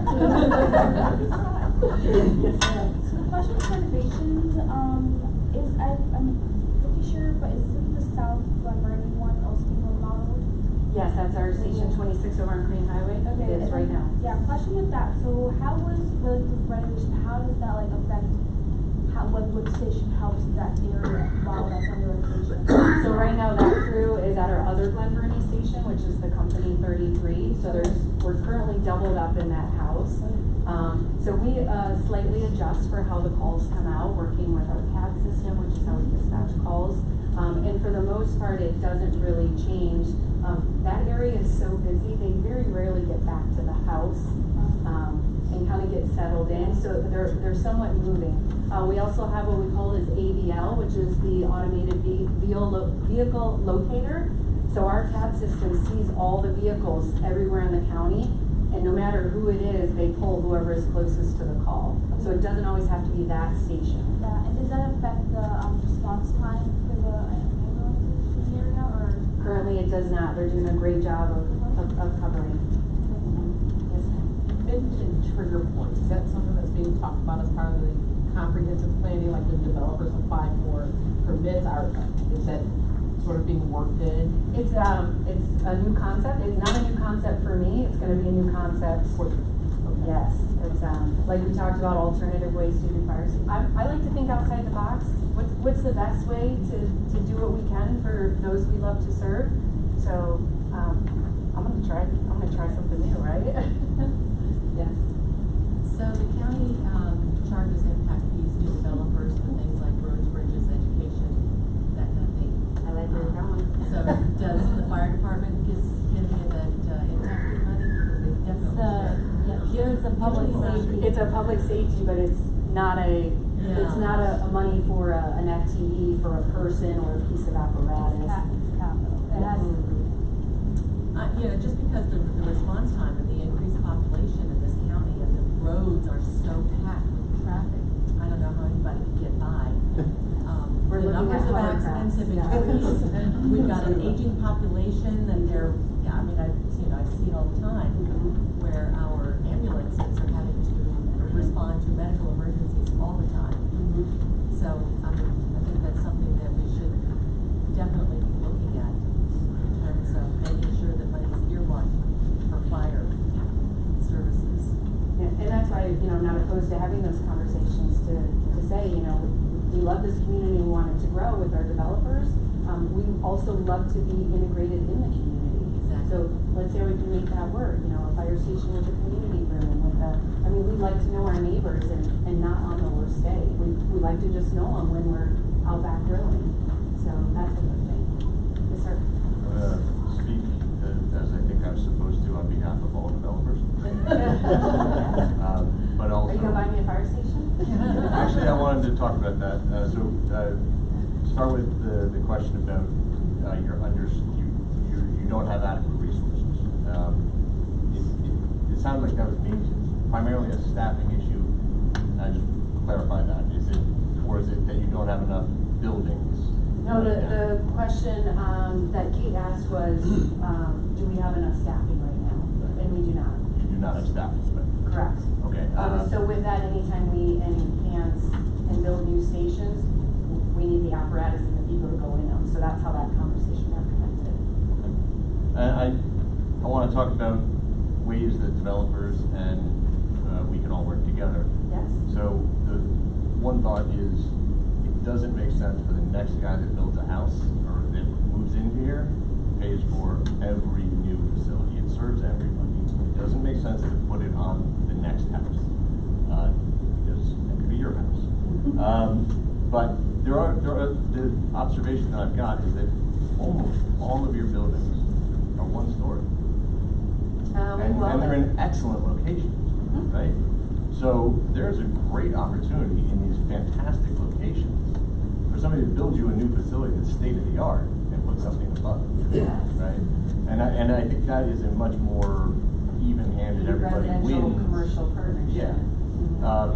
And ideas like that, I've looked at some of these stations in the past, and It's a very common model across the country. Right.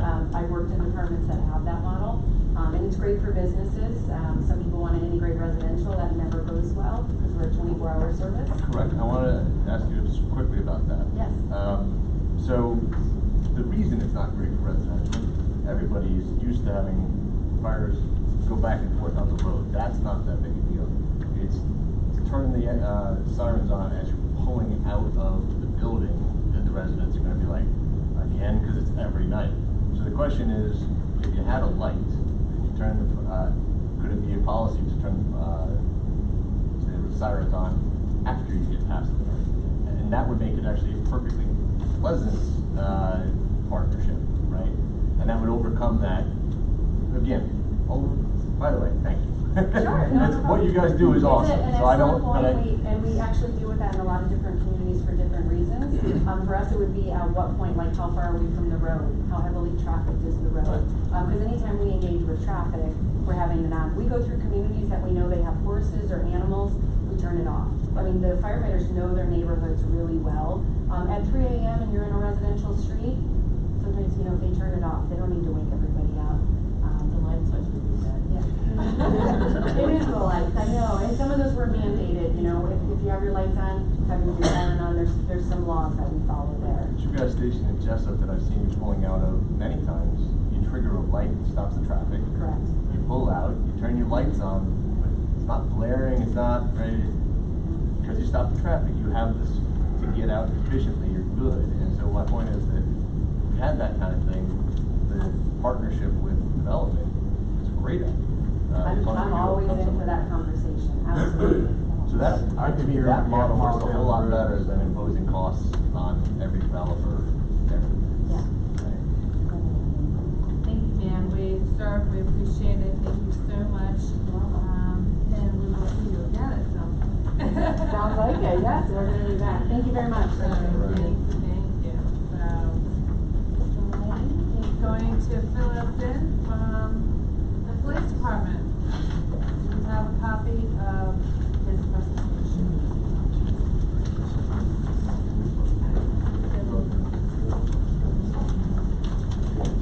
Run away.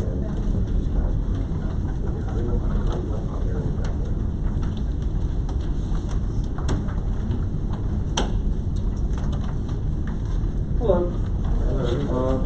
Graham Lang, I'm the strategic planner for the police department. This Deputy Chief Cramp, I'm speaking on his behalf. He was supposed to make it and he wasn't able to make it.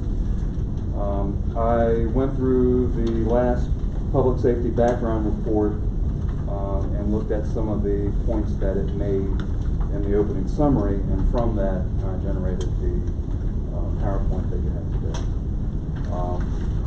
And one of the issues was, one of the points that was covered was patrol posts. And there's, as the fire department, there's 4 districts, north, south, east, west. And in those districts, there's varying amounts of posts within each district. And the basis for the size and orientation of those posts are based on the number of calls for service, the ability of the officer who's assigned to the post during the shift to do proactive enforcement, not just respond to calls for service, do community policing, and then have time to do other administrative duties. Anything from fuel their car to complete paperwork and other little trainings and what have you during the shift. As I saw you all questioning the fire department on response time and all, I haven't done response times for the post in the last 2 years. I'm about to, because I'm waiting. The OIT has purchased us, it's a tool called LexisNexis, and it's going to allow me to use CAD data to do spatial analysis, heat maps like the fire department had on hot spots and where calling for service intense locations are. But one of the things, as you all were talking about earlier, we're talking about the peninsula. So some of the peninsula, the posts out on the peninsula, even though the calls for service are not as concentrated and as voluminous as some of the other locations, due to the ability of their location out on the peninsula and response time, those probably won't dramatically change anytime in the future. So I think we'll have other questions to launch into response times and what to do with the future, but let me just go through. So this is Northern District, and these are the posts that's out there. Each shift is commanded by a lieutenant and has 2 sergeants as supervisor, and each one of these posts has a non-supervisory officer. So in Anne Arundel County Police Department, a corporal and below is a non-supervisor. This last position here, desk officer, is something that is about to happen because each of the 4 districts has booking officers, and these are not police officers. They're there to fingerprint, photograph, and do some processing before the prisoner is taken down to Jennifer Road. And I think it's November is the last time I had talked with the detention center. Central booking will take those people. They'll be reassigned to central booking to do that. And at that point, there'll be times during the night where we don't have anybody. So That's one of the things we have to do is fill the facility with the desk officer. And all you can probably imagine someone who's seeking refuge, perhaps from a domestic, to go in the lobby and nobody's there. Well, that's a problem that we are anticipating that we have to take care of.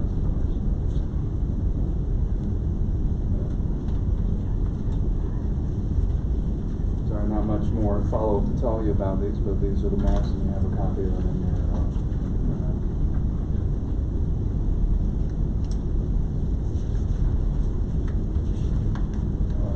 The next issue was police recruiting, and I've discovered I have an error on there. The starting salary now is $52,500, and there's a $5,000 signing bonus for applicants. They get $1,000 of it in their first paycheck, and the remaining $4,000 is paid to them at the successful completion of their entire training, which is after the academy they do field training, and after they successfully complete their field training and get signed off by the Maryland Police Training Commission, then they get the remainder of their $4,000 hiring bonus.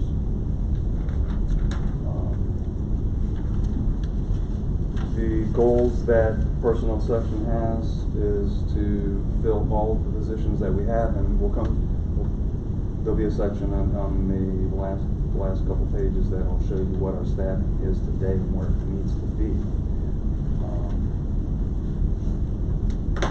Sir, quick question. Yes, You were please. saying that. When you were talking about the hiring bonus, so how long is the training from the day they start till they've done the training? For entry level, 12 months. So someone we hire today is essentially an investment. They are no good to us until 12 months later.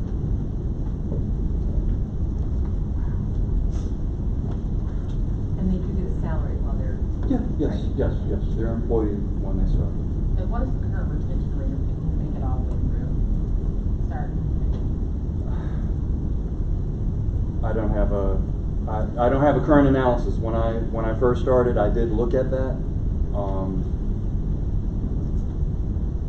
but there wasn't the retention rate that we have for new employees is the same that every police department has. We're all law enforcement in this region is having roughly the same pains and strains for finding qualified applicants and then having the applicants. It's not uncommon, and I happen to go to a gym with someone from training from Baltimore County Police Department, and we'll have someone start, and on day one they will resign. And you've gone through all 18 months of processing, of fitness tests, of written tests, of background checks, and you make it to day one, and then decide that it's not for you. And it's a lifestyle, is what I'm trying. So from my own background, I didn't say I retired from the state police after 26 years. So from personal experience, it's a lifestyle. It's not a job. It's a lot of challenges, working on holidays, working during snowstorms and other things. Yes, ma'am. Yeah, and it's not only that. How competitive are you with regard to salary and benefits?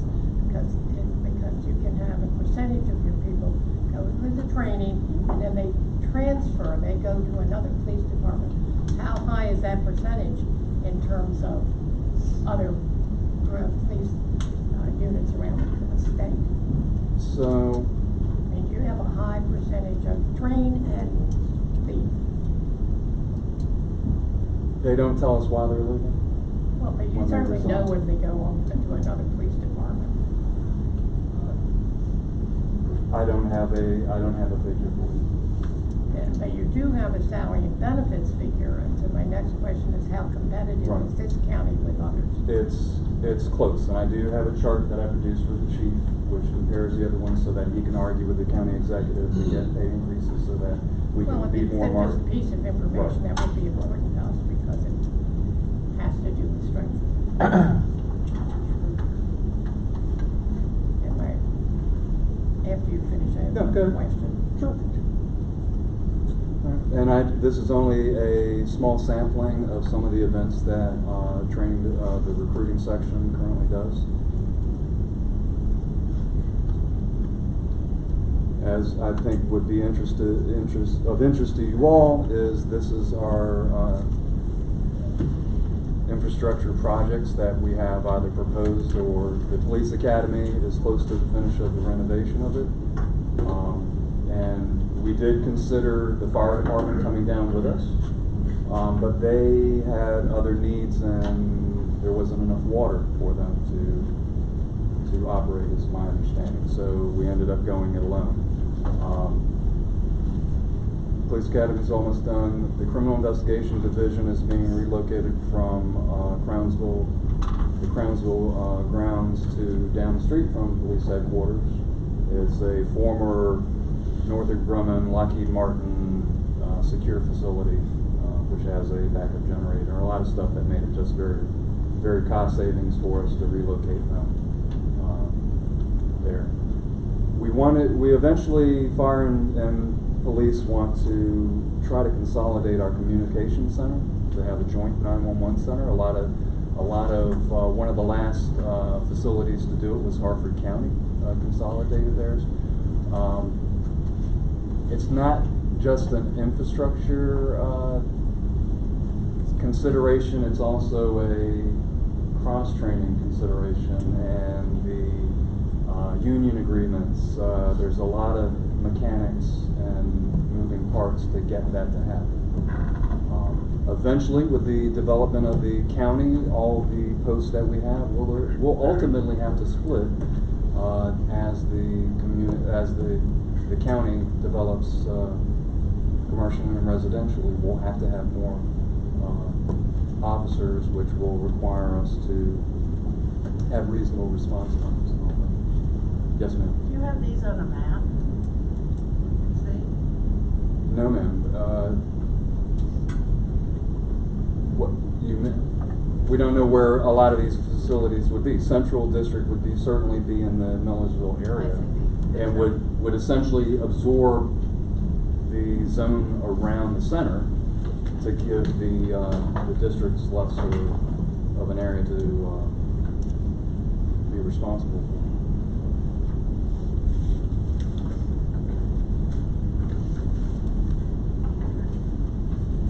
This is the biggest thing for us. So right now, as of March of this year, we increased our authorized staffing level to 765 authorized positions. Right now, as of yesterday, there's 36 filled positions, leaving us with 29 vacancies. But as I told you earlier, entry-level trainee is a 12-month investment, and we have to hire enough to fill a class. So around 30 to 50 is really what we need to hire and start in a training academy for 12 months away. And from what you see there, on average since 2013, we're losing 52 officers a year, whether they're retiring, whether they're resigning on day one of the academy, or they're resigning any other time during their career. We're losing 52 on average. The operational positions needed, as you see, is significantly higher than what we're authorized. And that's based on all our obligations to do the job right. So as the fire chief pointed out, we're never going to not do our best to take care of the county,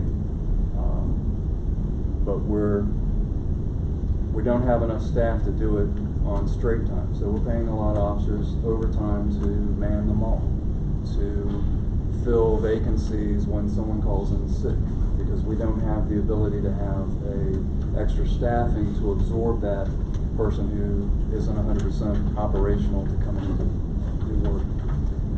The not operational figure there is not addressing the police recruits. That's addressing people that are 30 days or more 30 or more continuous days, either light restricted duty, on sick leave, deployed, and unfortunately we have complaints against officers, so we have a couple that are not there. So every month, on average, we have 35 officers that are not able to do work. But on top of that, we know we're going to lose 52. So that for that whole year, we're still short 52. So the real number that we need to fill all these positions that we have, including the fatal overdose unit that responds to do detailed investigations and track where the heroin's coming from the gang unit that is doing their best to address MS-13 and all those. Well, those aren't actually authorized positions. We can't assign a patrol officer to do that type of intense follow-up investigation. We have to have someone who's dedicated to follow the crime and pursue the investigation. So that 868 includes all these here plus every last position, including last year we needed to add extra school resource officers, and we had to take care of it, and we're not going to say no to do that. So let me try to wrap this up. The fire chief also pointed out some demographics. So at the top there, that's the demographic of the department as of yesterday, and gives you a percentage breakdown. In the center from the U.S. Census Bureau is the demographic breakdown of residents in Anne Arundel County. And at the bottom is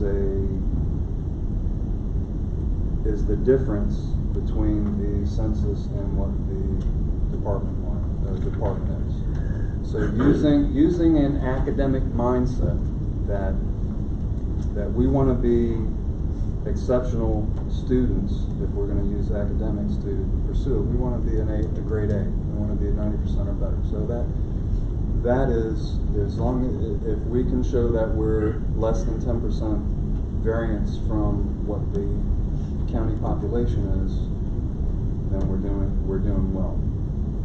However, we're short on females. There's actually more females in Anne Arundel County as residents than there are males. So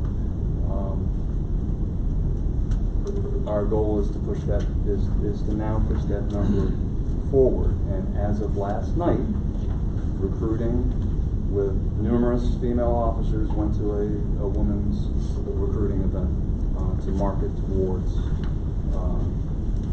prospective female applicants. Yes, sir. First question, and then I have a real question. Sure. What is AAA? What is Asian, African American, Hispanic, Native American, white. Okay. And that's the typing that county personnel holds. So we don't have it broken. There's no other deviations of that. Yes, sir. Just to make sure I understand, this sworn staffing data, that's today's needs, correct? We're looking at this last page here? Second to last. Second to last. The sworn staffing data? Yeah. And the authorized staffing needed is as of today, correct? The authorized. Authorized is budgeted and allowed by county budget. That's yes. authorized. So that's today, correct? Correct. As a so starting when we're point. thinking strategically into the future and with the changing population, where do you roughly see that number change? All right. So fortunately for me, when I started back in 2016, the county had contracted with the International Association of Chief of Police, and they did a detailed workload study. And they went to ride along with officers on patrol. They looked at their paperwork. They looked at how much time they were completing other duties, and they did a calculation to say this is how much time should be obligated towards responding to calls. This is how much time you should have for administrative paperwork. This is how much time you should have for community policing and other activities. And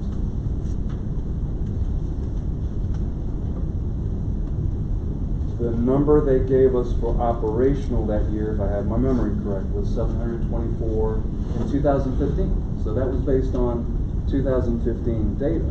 Well, what they did for us is until we do the next workload study, because that's really the way you need to do it. It's not really relevant. We could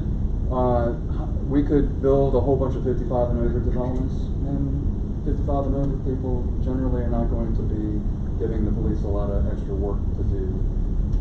So, but reality is workload analysis. So in the meantime, until then, I have a projection for an out year, which is a ratio of how many officers they said we should have in 2015 against what the population in Anne Arundel County, the estimated population in Anne Arundel County was in that year. So I do have a sheet that I just maintained that shows, based on this year, based on 2040, it should be this. Yes. But even now, under 2019 calendar year ratio figure, it's much more than that 7,868 number that we should have. Yes, ma'am. Now, an operational for 35, are they spread out evenly, equally among the 4 districts or not? That's one. I think it would be important for us to know where the what the ratios are in the districts. I don't have a mathematical quantitative examination of that, but I can say anecdotally from staring at it all the time, yes, it's mostly from patrol. But it's not. I don't have a uniform.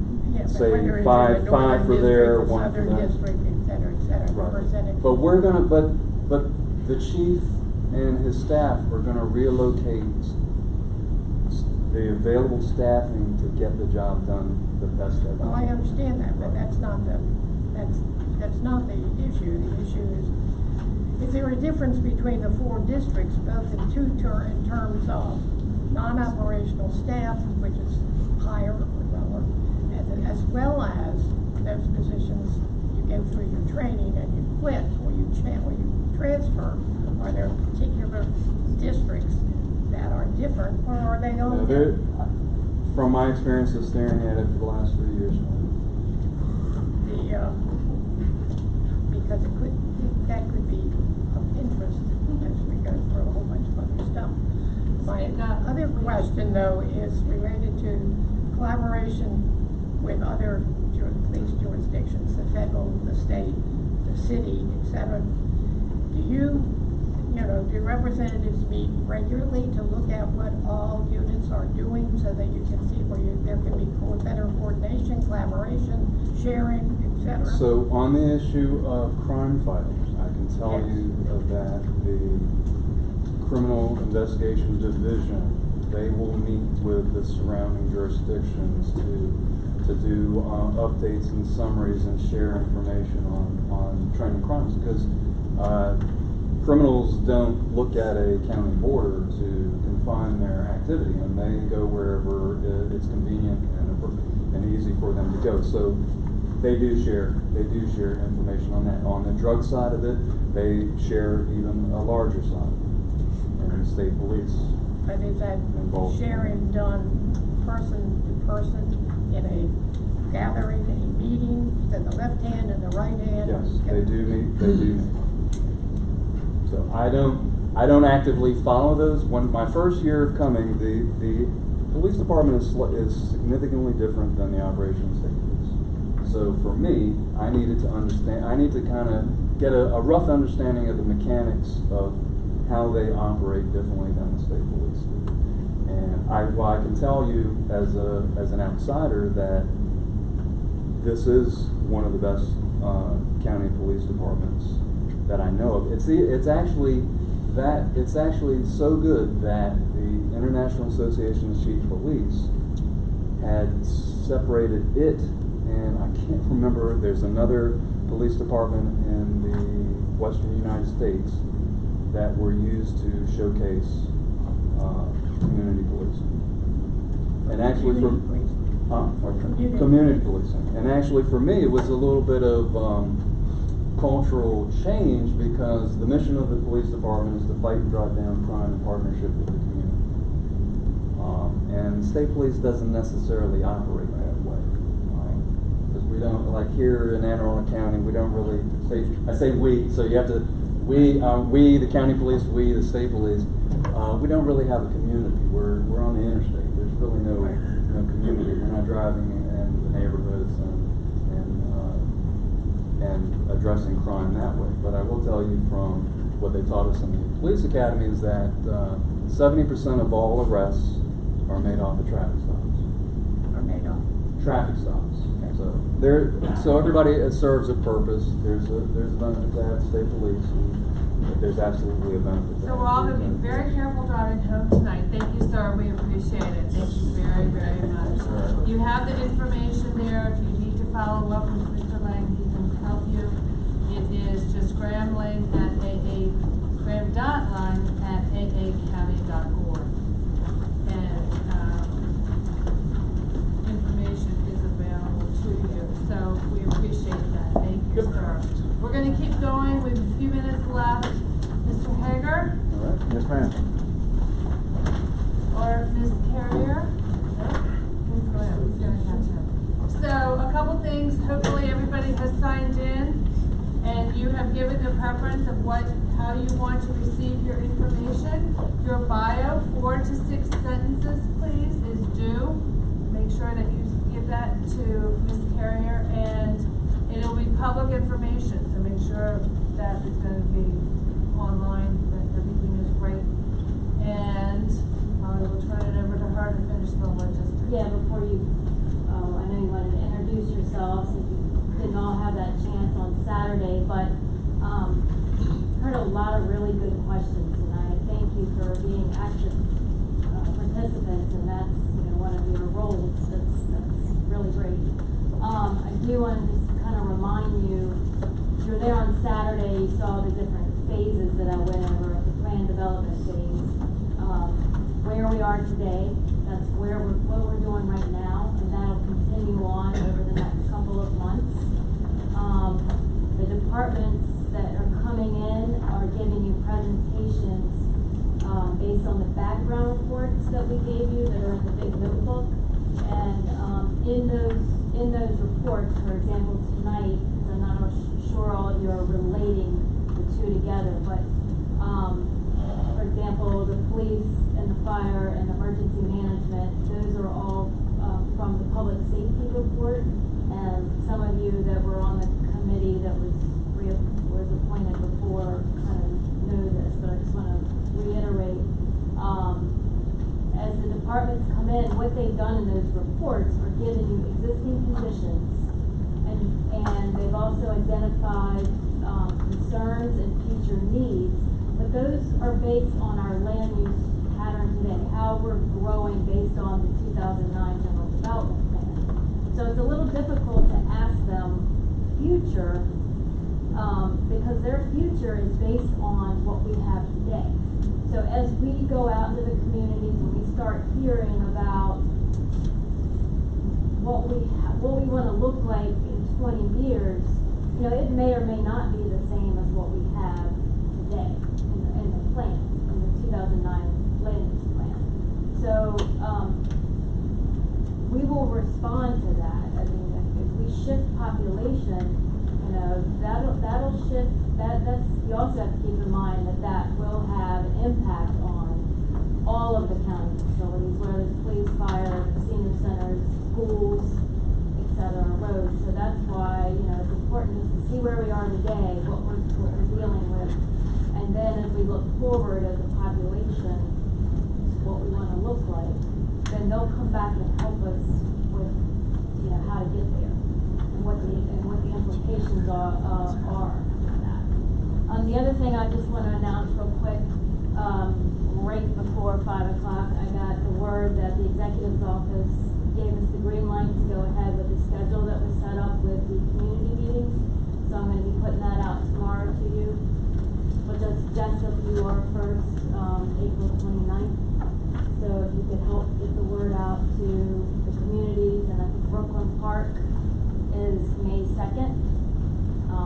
So I'll get you that information and the location and everything. If you could just help get the word out to your communities And I'm not, really expecting you all to go to every single one of these, but it would be great if you're the area that you're representing, that you could be at that particular, community visioning session.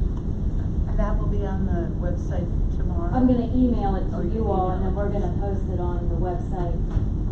Maybe not till next week, but the rest of you will at least, you'll get that tomorrow, as long as I can. Yeah, I'll get you that tomorrow, but whether we get it on the website tomorrow, I get you the story.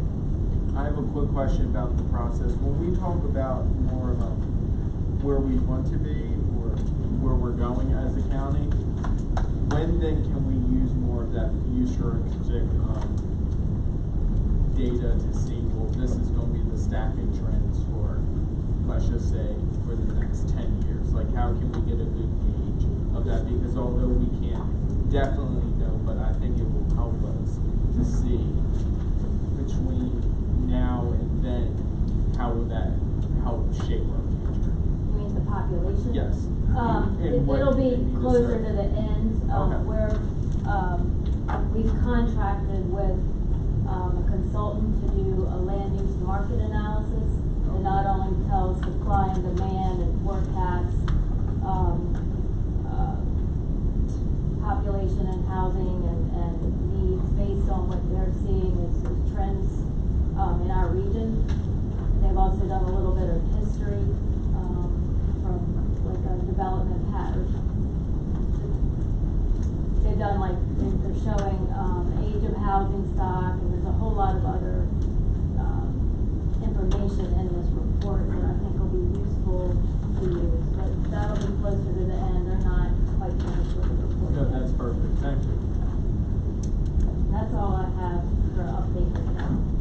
Do you have anything else? Just real quick, just to try to help put things into context for you all and to give you a more clear idea of where you are and where we are all going together. I'm reminded of something that happened to me when I was a kid. We were having lunch around the table, my siblings and I, all 5 siblings, and my one sister, who's really, really intelligent, but you're not going to think so based on what I'm going to tell you now. And she was reading the ingredients on the pickle jar: salt, turmeric, cucumbers, vinegar. Cucumbers. I didn't see. And of course, before she could even finish, we all started laughing. Okay, and the takeaway from that is that, oh, I never thought of it that way. Okay, and often we don't think about things. And you all are not technical experts on everything, particularly everything that we're going to be involved with over the next year or so as we complete this plan. So part of these background reports are to give you information that you can use and understand. Things that you may have never thought about before. Okay? When I used to teach a class at Towson University, I used to use, at the beginning of the session, the toilet talk. Okay? You flush the toilet, the problem goes away, end of story, right? No. What happens to it? And inevitably, many people never even thought about what happens to all those processes after you hit the switch. Okay? Just like when they said, where do you get your meat? They said, the grocery store. Where does it come from? The grocery store. Things like that. If you don't think about some of these things, you don't know about these things. So part of what we do with these background reports is to help whet your appetite, to give you an idea, but most importantly, okay, to help you recognize that there's consequences associated with decisions that we make as part of these planning exercises. Okay? So when we do these things that we say are going to happen, particularly as we get into other aspects of these things, it's important that we know that if we do this, we go down this particular road, these are some of the things that we need to be aware of. It's not necessarily critically important that we complete a administrative budget analysis for the police department or for the health department or whatever 20 years from now to figure out how many employees that they're going to need at that particular point. But it is important that we recognize that some of these decisions are going to affect these other resources, and we need to be prepared for them, or we maybe need to rethink some of our decisions. So that's really what it's all about here. And I want to thank each and every one of you for your attendance here tonight, but most importantly, for the fact that you're willing to serve on this panel, because it's critically important to our future. It's critically important to what we're doing with here as staff, and it's critically important to the future of our county. So thank you very much. Do you still want to go around? Okay. Let the mayor have a question. I just had a suggestion after we hear all the reports and we get into deliberation. Saturday there were at least 5 questions that were offered up by Ferris Glendinning and others that we should think about. It would be helpful if you would write those questions out for all of us. And the other thing is that there's a lot of talk about sense of community. We haven't defined what a sense of community is. What are the elements that really help to ensure that there is, in neighborhoods and areas, a sense of community? And so I think whether that's a staff job that's presented to us for to discuss or not, would be helpful as we get into really thoughtful deliberation. If we have the questions that we were asked to think about from Smart Growth America, as well as what in the world does a sense of, I might have my own definition, but what in the world does a sense of community mean as we're looking ahead towards planning and any legislation that we might want to offer? And the purpose of Saturday's session with the Smart Growth America was to whet our appetite for all of these processes. So it wasn't necessarily to limit very clearly they said think about these things differently. And we really want to encourage that idea of thinking about all of these processes differently. So I think that's critically important. Also, keep in mind too that some aspects of this are very frustrating. Being a planner is probably the most frustrating job that I can think of, because it's all about balancing. You're trying to balance one resource against another.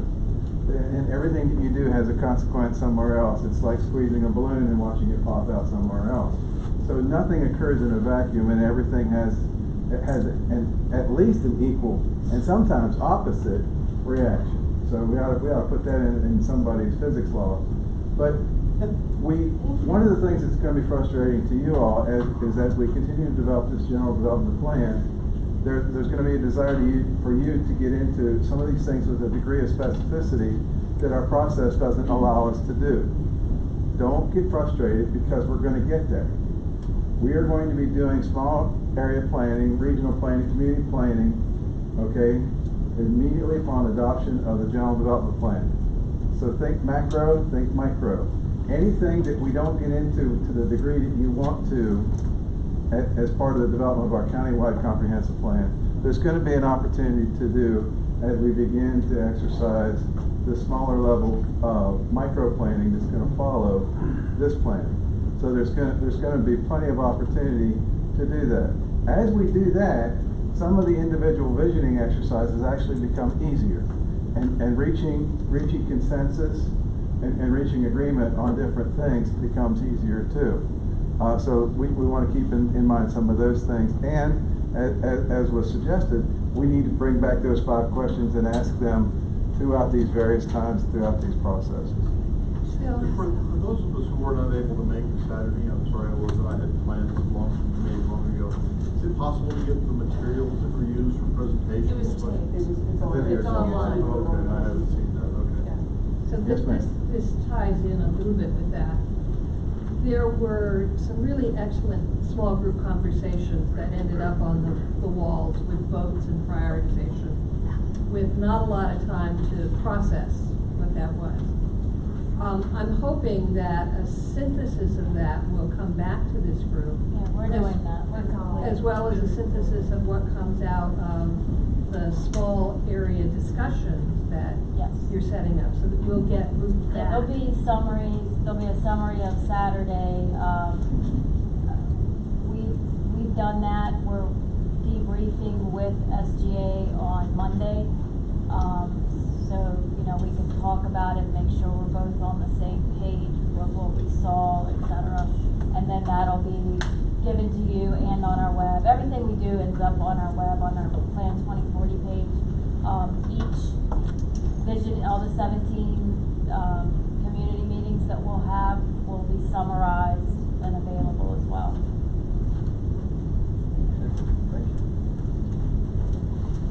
Thank you, I appreciate it. I think we're gonna call it quits for tonight unless anybody wants to desperately go through. It's 7:20, there is one notebook that is available if somebody has not picked up their notebook. I picked it up on Saturday after it was left, so please see John. Otherwise, we will see you back here in